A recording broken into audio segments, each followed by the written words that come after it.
আমার বাবাজিরা কত বড় জাহেল, কত বড় মূর্খ, কত বড় নাদান হলে কথা বলতে পারে লাইলাতুল বারাতের রাতে মসজিদে না যে ওর চাইতে বেশ্যাখানা যাওয়া নাকি অনেক ভালো। এরে তো জিন্দা কবর দিয়াও আমার মতে অনেক ভালো, ঠিক কিনা?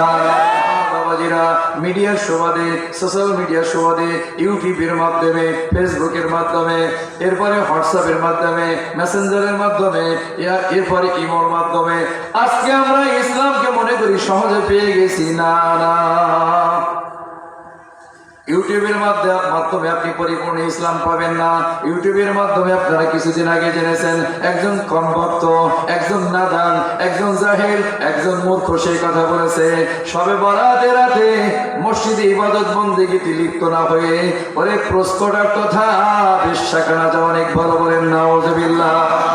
শুনেছেন আপনারা? এই যুবকরা কেউ জানো না? কেউ শুনেছেন? একটু আওয়াজ দিয়ে বলেন শুনেছেন?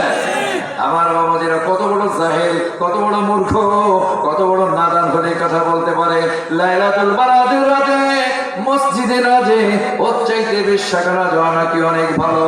এরে তো জিন্দা কবর দিয়াও আমার মতে অনেক ভালো, ঠিক কিনা?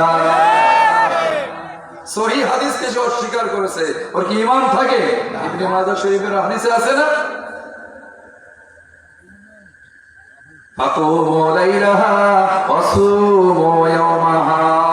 আমার নবী বলেছেন লাইলাতুল বারাতের রাতে তোমরা দণ্ডায়মান হও, তার মানে ফাকুমু আল্লাহ পাকের আনুগত্যে তোমরা লিপ্ত হয়ে যাও।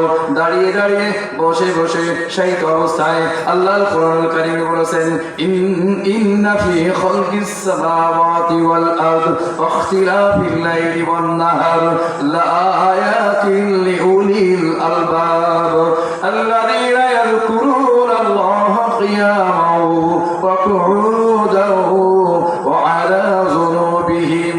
দাঁড়িয়ে দাঁড়িয়ে, বসে বসে, শায়িত অবস্থায় যারা আল্লাহ পাকের আনুগত্য করে আমার আল্লাহ পাক তাদেরকেও বুদ্ধিমান বলেছেন, তাদেরকে আমার আল্লাহ ঈমানদার বলেছেন। বলেন সুবহানাল্লাহ। আমি জানতে চাই লাইলাতুল বারাত তো সবে বরাতের রাতে আমরা মসজিদে যে নামাজ পড়ি কি পড়ি না, তালিম করি কি করি না, জিকির আজকারে মশগুল থাকে কিনা, কোরআন তেলাওয়াতে মশগুল থাকে কিনা?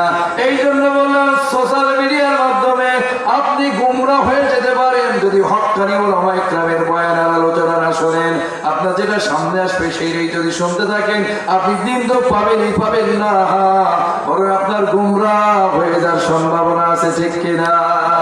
এই জন্য অনেকে বলে থাকে কোরআন শরীফের অর্থ না জানলে কোরআন শরীফ তেলাওয়াত করলে সওয়াব হয় না। একথা কি শুনছেন? আমরা শুনছি কিনা?